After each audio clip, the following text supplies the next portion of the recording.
หน้าสมเพชยังหมอ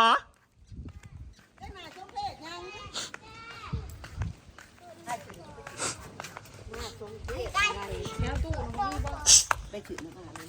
สบายดีพี่น้องไปถึงนะคะ หน้าสมเพชอีสังหอยตัวหน้าสมเพชอีสัง เฮ้ยมันอยู่ในสมองอยู่ในใจมันบ่ได้ล่าได้ลืมได้เฮ้ยบ่ได้ลืมได้เฮ้ยควรมาวุ่นวายกับเองอันนั้นมันก็เอาเมื่ออันนี้มันก็อยากเอาเมื่ออันนั้นจากเองมันก็ไปโจมขลุดเฮ้ยตัวยังจืดอยู่นะว่าเฮ้ยไปโจมจากจุ่มหน้าในขลุดนะเฮ้ย คนไปงานข้อร้อยนะเฮีย พี่จะไปขายจากนี่ก็ได้อันนั้นก็จะได้ไปโฮมกูมือเองกัน อันนี้มุมมองของนาง FC เม่นมาได้ว่าเมนี่พาเจดำไปเนี่ยเด้อว่าจัดไปอันยังก่อน เอ็กซี่เมนมาให้สายแดงนะอยากให้ผ้าเองนี่ไปเยี่ยมสามีเก่า ไปยังก็ไปเอา บอนี่เฮ้ย MC กับคอมเมนต์อันมาหาเองในการว่าเฮ้ย พังตัวพัง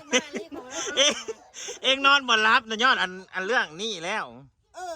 FC ว่าให้ผ้าตัวน่ะพังนะสูพังไหนอันว่ายังก่อนให้ผ้าให้อยากให้เจดำไปเยี่ยมแล้วบัดนี้อัน FC ว่าอันไปเยี่ยมเด้อเจดำแล้วก็อโหสิกรรมให้กันเพราะว่ามัน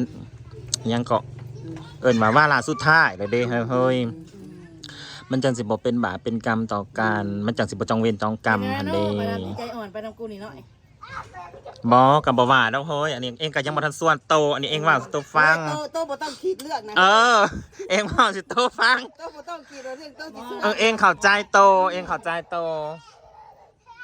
เองเข้าใจความรู้สึกของโตให้พังเฮ้ยในเมื่อไปมันก็ตัดสินใจไปเองเอ็มบ่ได้ครับหันบ่ในส่วนตรงนี้กันในส่วนตรงนี้กันเขากับบ่ได้ให้ไปเยี่ยมดอกพี่น้องเพียงแต่ว่า FC เพิ่นก็คิดในมุมมองของ FC หั่นเด้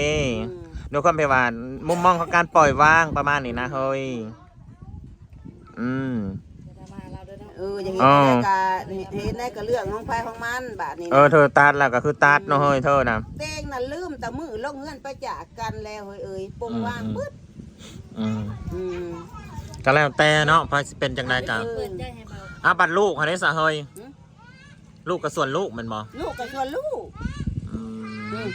ถ้าอยากไปเจาะไปเยี่ยมก็เรื่องของเขาลูกนี่มันยังไปเลยเฮ้ยกะแมนก็บ่ได้หามนะเฮ้ยเนาะมันไปกรุงเทพเลยเอ็งก็บ่ได้หามได้ถ้าอยากไปกับกะแมนเอ็งก็เข้าใจโตอยู่หักเอ็งก็ไปปกติถ้าอยากไปกับไปส่วนเองนะแมนเข้าใจเธอมุมมองเธออันนี้นะเองเข้าใจโตเฮ้ยคือว้าวตรงๆเลยขึ้น5กันยังบ่ได้พ่อมันลืมไปเบิดแล้วซะก็แม่นอะไรเฮ้ยบ่ถือไพ่กับบ่ฮู้ในส่วนตรงนี้ก็ขอบคุณ FC ทุกคนนั่นแหละที่อันวางดีอะไรพี่น้องแต่ว่ากับมุมมองของแต่ละคนให้มันก็บ่คือกันเด้ชั่วโมงน่ะป้าห้างไปแม่นบ่เฮ้ยมันไปอยู่ผู้เดียวเก็บโซ่ในกรณีอยู่ผู้เดียวเอ็งปิ่นเอ็งปัวเอ็งเอากลับคืนมาปัวได้นี่ดื้อนี่มุมมองของนางพี่น้องอันนี้นะไปอยู่กับลูกกับเมียเฮ็ดได้กะหมักเขาแล้วไปอยู่กับเขาหัวว่าล่ะชุดยังกะเบิ่งเอาแล้วลูกไผปัวมันก็แม่นอยู่แล้วเฮ้ยละบาดนี้มีจังซี่เอ็งว่าแล้วมี FC มาคอมเมนต์ว่ายังเกาะยังเนาะบาปกรรมเวรกรรมอีสังนี่แหละติดจรวดนู่นนี่นั่นละกันยังเนาะเจดำมีบุญดีแล้วที่เจดำแบบว่ารุดพ้นยังสักอย่างนี่บ่ได้เป็นในปัวเฮ้ยแต่ว่ามุมมองเองจังซี่ได้เองว่าจังซี่คันอยู่น้ำอีดำแล้วมันสิยืนบ่คนน่ะเองว่านะก็บ่ยืนเนาะถึงเวลาป่วยมันก็ต้องป่วยเวลาป่วยมันก็ป่วยถึงเวลาตายมันก็ตายบ่ละบาดนี้เฮ้ยเองนว่าจังซี่ถ้าเกิดว่าผู้ชายมันสิบ่ป่วยนะเฮ้ยเองเนี่ยสิเอาผู้ชายทั้งโลกนะมาเอากับโตเฮ้ยมันจังสิได้อยู่ครองโลกผู้ชายนั่นมันจังสิอายุยืนน่ะนี่เฮ้ยอันนี้คันว่ามันสิบ่ป่วยแท้นะเองสิเอาผู้ชายทั้งโลกมาเอากับโตมันจะสิบ่ตายหับได้ก็ได้สิบ่ตายเนาะมันก็ ตายคือคนนั่นแหละเอ้ย ตายคือเก่าว่าละไผว่าละมัน อืม ดูน้ำไผ่ก็เป็น แต่ว่าเรื่องอันบาปกรรมเวรกรรมมันก็มีกันทุกคนนั่นแหละพี่น้อง มันก็มีจริงเลยเฮ้ยว่าเพื่อนบ้าน อืมบาปกรรมมันก็มีจริง อืม แต่เธอไปแรกๆนะบ่แม่นนะนี่เนาะซุ่มเฮากับพักกันด่าคือการหั่นแหละเออ แต่ด่าอะไรเนาะ ด่ามันก็มาด่าอยู่ในวัดทะเล อ๋อซุ่มเฮาก็ด่ากันหั่นเด้แต่ก็เวลาผ่านไปเฮาก็บ่ได้เก็บมาใส่ใจดอก ว่าเฮ้ยเองใส่ใจไว้ได้เฮ้ยเอง ห่วยตัวมันหนักเคย เออ ตั เอ ว ง ก็ มันบริเฮียได้ อื เอ้ย ม เออ เองก็คิดว่าความดีมันก็มีอยู่ก็ก็เลยแบบ มัน ความดีว่าสันซาที่เคยแบบทำกับอีพ่ออีแม่มาว่าสันซาอันนะเองเลยคิดมุมตัวนี้เฮ้ยคิดเห็นความดี แต่ว่าล่ะสุดท้ายตัวนี้นะเธอกับโมโหสิอยู่ก็ไปหอดมือใดนะเบิ่งอาการเท่านั้นเท่ากันนักเติบ ลุงไว้น้อยมึงไปจอบลุงเด้อว่าซั่นลุงเลี้ยงมึงไปยังน้อย ไปจอมอะไรไปเบิ่ง ลืมลุงแทนและยังบ่ว่าคนบ่จื้อละอะไร เนาะ มันไปหลายปีเนาะ4นั่นนะเฮ้ย4เลยได้นี่ ปีที่หาที่เขามาพ้นนี่แหละนี่ อืม นี่นี่จนได้ปีปลายเฮ้ย อืม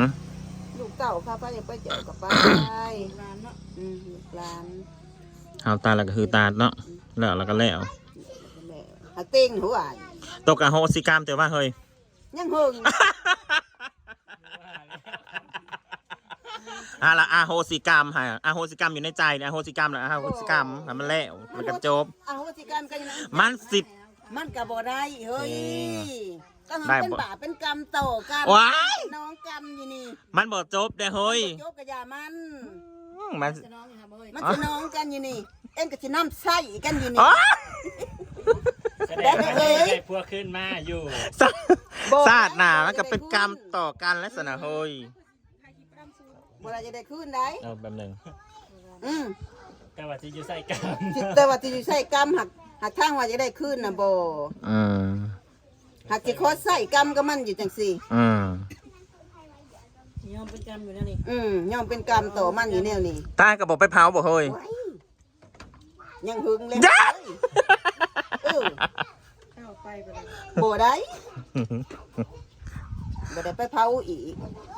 ความดีกับบเรือลงเรือเลยบ่เฮ้ย โบ อืม บ่ได้ลงเรือเลย ชัดเจนมาก ความดีน่ะก็จบตั้งแต่มึงมันไปจาก อืม จบแล้วความดี อืม มันมีตั้งแต่ความอัน เข็ดแค่ เขียดแค้นอยู่ในใจนี่แหละ อืม อืม ภายในไปจะเป็นลูกนั่นเนาะ งบน้ำปากคาบซะเล่งเลยโตลงรถ บ่ได้อโหสิกรรมให้จักดีเองให้เอ้ย ไม่ได้ใส่กรรมกัน มีแต่สิใส่กรรมมันตลอด เกินไหม มันสิเป็นบ่วงกรรมเฮ้ยเป็นบ่วงกรรม มันอยากเป็นบ่วงหยังกะยามันเฮ้ยเองน่ะเองบ่มีมืออโหสิกรรมให้จักดี ว้ายรุนแรง สักนิดหนึ่งก็ไม่มี พ่อบ่เคยขีดเคย น้อยเน่งกันยังดีไอ้ บ่บ่ได้เคยจะคิดว่าอโหสิกรรมให้เนาะบ่มี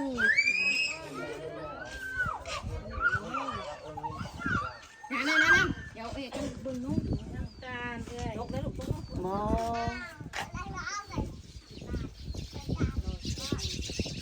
เฮ็ดกันเด้อลูกเด้อเฮ็ดกันเด้อ นี่นั่นนี่ยันโต๊ะ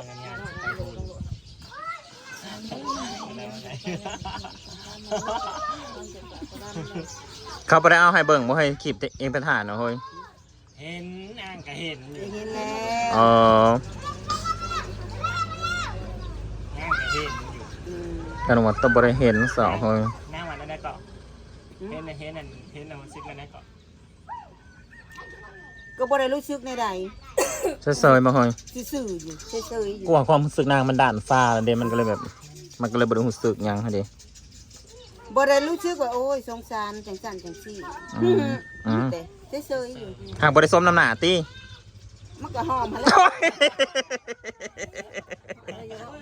เฮ้ยมันสิเป็นบาปเป็นกรรมเฮ้ยอย่าไปหาว่าว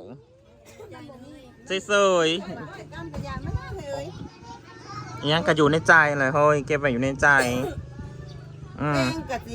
เต้งกะจีซ้ำบาปกรรมกับซ้ำมันทำให้กับเองอะไรเฮ้ย อืม อืมมันทำให้กับเองสิ่งได้ไห้สิ่งนั้นนั่นตอบแทนมันไปเอ้ย เขาก็ได้ลาบอยู่แล้วเฮ้ยเอ้ยในส่วนนั้นนะ ให้มันได้รับส่วนนี้นะ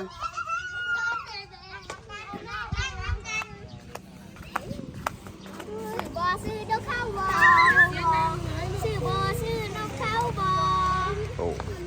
แล้วแม่ไอ้คนบ่ล่ะ นี่ก็คือความรู้สึกของนางพี่น้องเอ้ยความรู้สึกของนางน่ะด้านชาไปเบิดแล้วนางวะนางบ่ได้รู้สึกอีหยัง บ่ได้มีสิ่งหาสิจ้ะ บ่มีความผูก หมัก พั น้อน ยมัน ใน แค่ การ แต่สิ่งส่องนะ บ่ได้มีความผูกพัน มันหลายปีเฮ้ยเอ้ยเรื่องของเรื่องนะทางอีกประมาณปีหนึ่งนี่เธอก็สิมีความรู้สึกอยู่เองวะ บ่หลายปีเองก็บ่มีความรู้สึก บ่เฮ้ยเองว่ามันหลายปีมันเลยแบบว่ามันลืมไปเบิดทันเด แม่นสิปี2ปีเองก็บ่มีความรู้สึกเอง อันนี้บ่โหย คิดแต่ความมันกระทำไว้กับเอง อ๋อ นะ เองโตคิดแต่ความหายบ่เฮ้ย เองคิดแต่ตัวน่ะ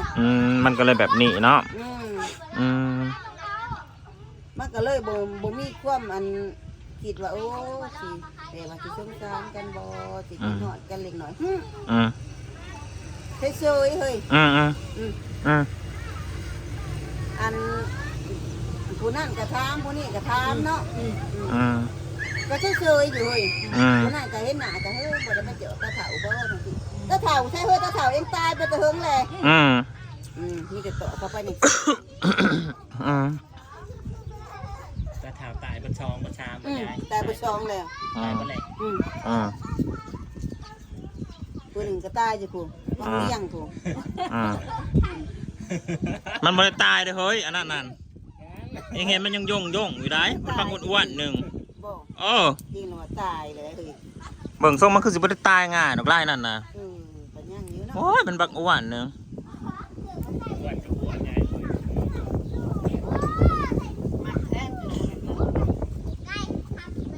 ได้มวน ไปแม่ไปบุญแม่ให้มันชื่นอุรามวนๆเด้อแม่เด้อนี่แหละก็คือความรู้สึกของเสยดำพี่น้องเอ้ยมันถือไพ่กับมะหูหันแหล้ เต็มหลุดนี่นะ เฮาก็บ่ได้ส่วนนางเฮาเบิ่งสถานการณ์แล้วเฮาก็ยังบ่ได้ส่วนดอกเดี๋ยว FC มาให้ส่วนไป มันบ่ไปดอกพี่น้องเอาง่ายๆเด้อเฮาสิสรุปให้ง่ายๆเด้อสรุปง่ายๆก็คือเห็นบ่ที่ฟังกันนะเจดามันบอกว่าคันบ่มีลูกมีเมียนะมันสิเอามาปัวเองมันวะเห็นบ่ลึกๆแล้วนางก็ยังเป็นห่วงผัวของนางอยู่นะคะ ทุกคนแต่อย่างสรุปก็คือเมียน้อยอะไรพี่น้องเมียใหม่ฮะแล้วนี่แหละปัญหาคือเมียใหม่ฮะแล้วเข้าใจอยู่นี่พี่น้องคือเจดามก็ มันบ่พอใจที่เมียใหม่แล้วสรุปแล้วก็จะสั้นๆถามเพราะว่ามันอยู่อันแบบผู้เดียวแบบบ่มีภัยมันก็สิเอามาปัวมันว่ะก็แม่นความมันอยู่ได้จบพี่น้องจบเพียงสำนี้เด้อ